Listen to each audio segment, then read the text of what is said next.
Hello guys, today we are going to read gamete transfer, fertilization and the post-fertilization events topic.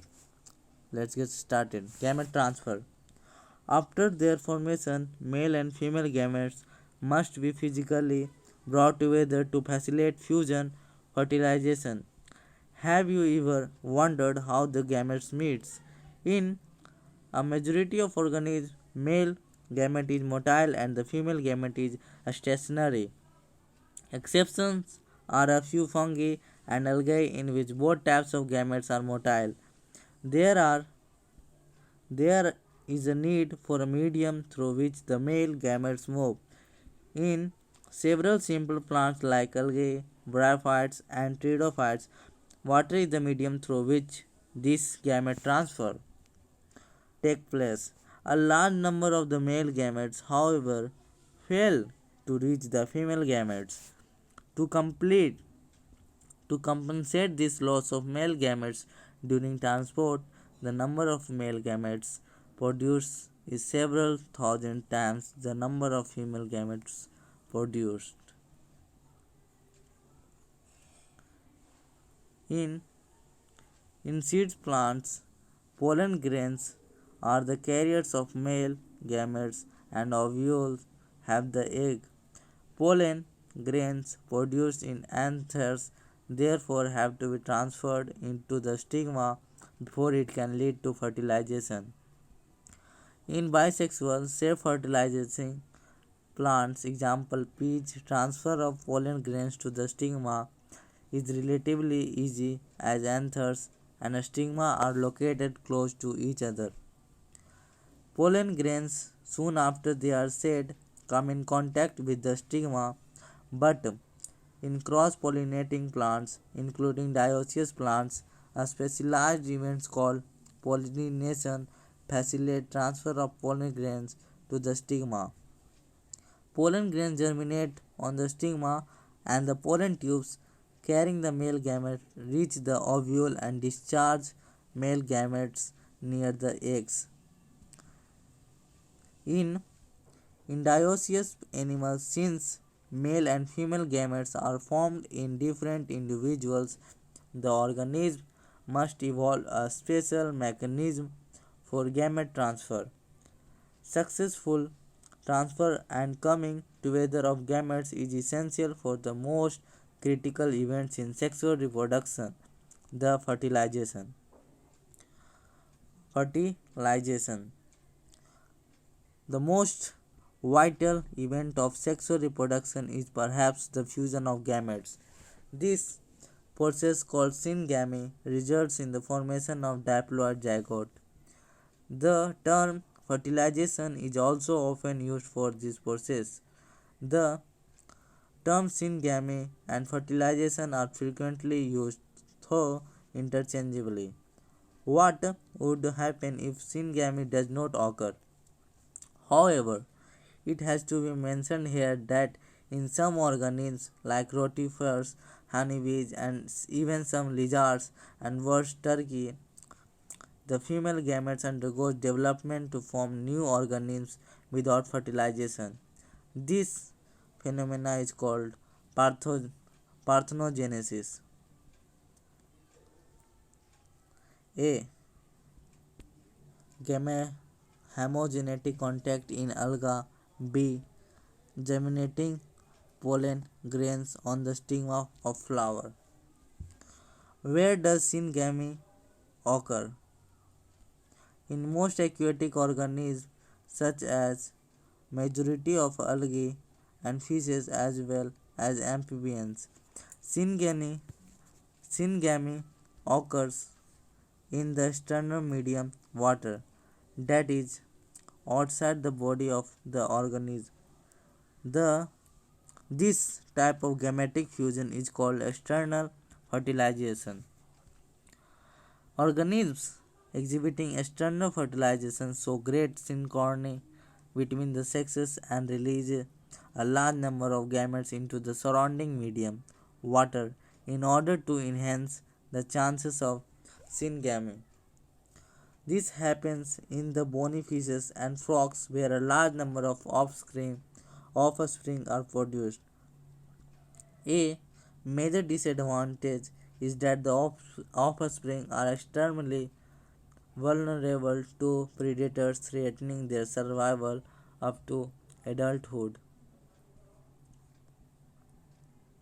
In In many terrestrial organisms belonging to fungi, higher animals such as reptiles, birds, mammals, and in a majority of plants, bryophytes, pteridophytes, gymnosperms, and angiosperms, syngamy occur inside the body of the organism. Hence, this process is called interfertilization.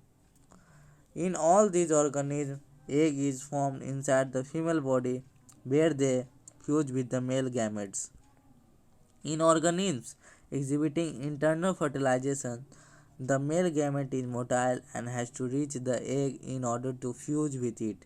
In these in these events, though the number of sperm produced is very large, there is a significant reduction in the number of eggs produced. In seed plants, however, the non-motile male gametes are carried to female gametes by pollen tube. Post-fertilization events. Events in sexual reproduction after the formation of zygote are called post-fertilization events. The zygote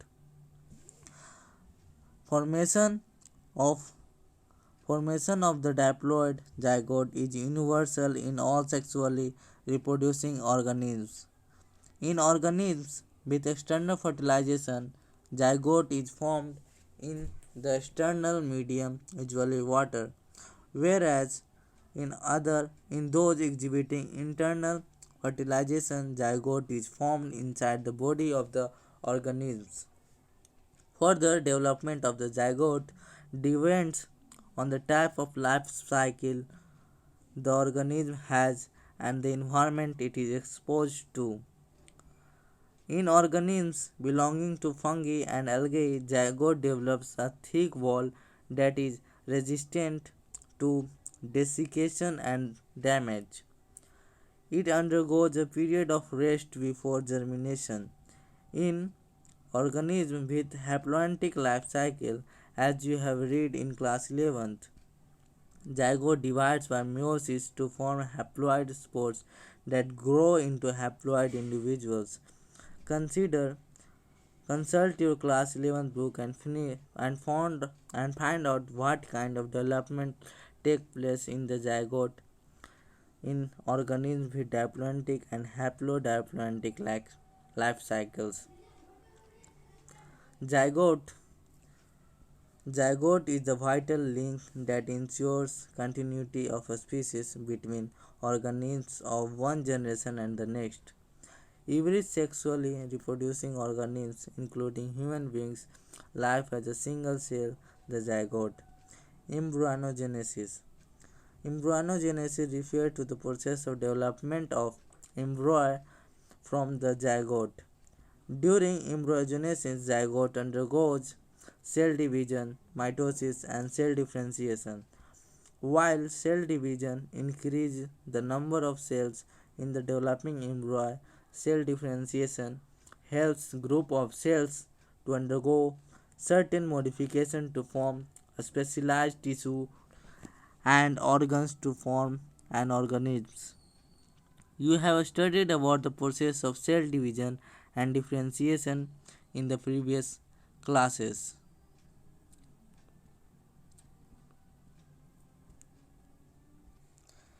Animals are categorized into oviparous and viviparous based on whether the development of the zygote takes place outside the body of the female parent or inside. That is, whether they lay fertilized or unfertilized eggs or give birth to young ones. In oviparous animals like reptiles and birds, the fertilized eggs covered by hard calcareous shell are laid in the safe place in the environment. After a period of incubation, young ones hatch out.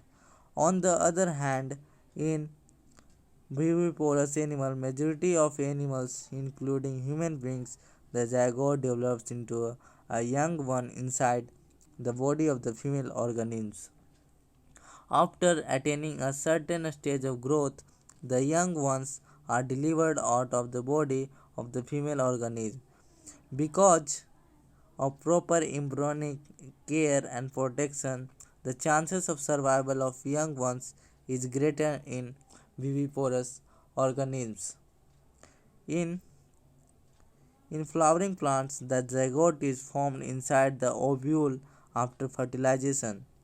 The sepals, petals, and stamens of the flower wither and fall off. Can you can you name can you name a plant in which the sepals remain attached, the pistil flower remain attached to the plant, the zygote develops into the embryo, and the ovules develop into the seed. The ovary develops into the fruit, which develops as a thick wall called pericarp that is protective in function. After dispersal, seeds germinate under favorable conditions to produce new plants.